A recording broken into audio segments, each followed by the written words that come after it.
Yee, yee, yee, yee, yee, yee, yee.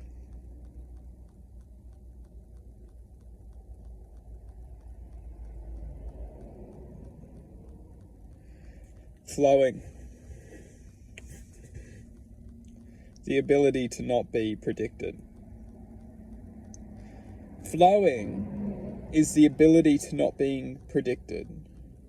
How do we break away from our predictability?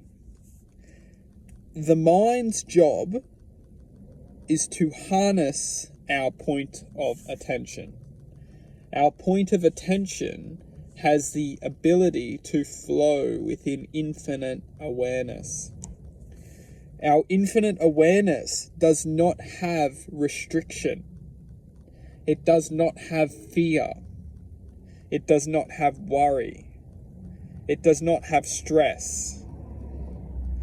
Our infinite awareness has the ability to free our paradigm, the paradigm of which we attach to limitation. Within this world, we look outside of ourselves. We look outside of ourselves most of the time. And we are looking within this world to see what we can discover. This is the illusion. As what we discover is mostly the sense of who we think we should become.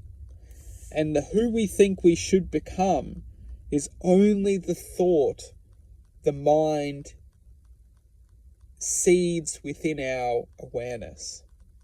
The truth is that what we think we can become, and most of the time what we all become, is only what the mind wants us to become.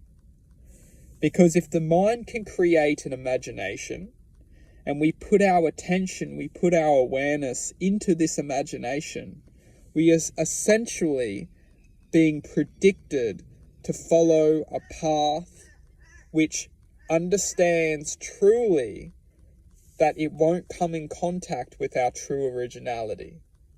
The true originality is the frequency of the divine or infinite awareness or whatever you want to call it.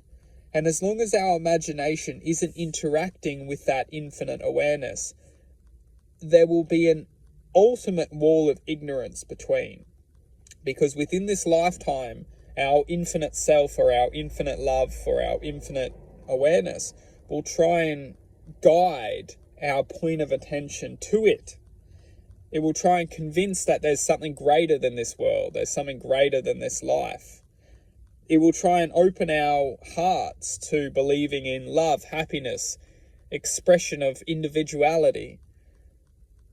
And as long as we follow the mind's agenda to suppress happiness, suppress love, suppress infinite possibility, we will always be governed within the refinement of the true self. Now, a lot of us, we don't need to go too far out there to just find happiness. A lot of us find happiness very much in this reality, which is truth. It's love. It's happiness. It's as long as we have happiness, we can connect to happiness. And that's the ultimate goal here. But for those who don't have happiness or can't feel happiness, we can start to look within the programming of our mind. As the mind is programmed to keep us from connecting to our true self, which is ultimately happiness. And as long as we can listen to the mind, we become vulnerable to the mind's predicament of the truth of our existence, which is ultimately to disclose and disguise our true identity as the ultimate opponent, creating our biggest fears into our most awakening moments of our existence, because the mind understands all to what it thinks it understands all, but it doesn't. The mind's programmed to keep us in ignorance. The mind is programmed to make us believe that we are all, but we are only the mind's predicament. If we can connect to our hearts, we will truly open our eyes to the mind's restrictions.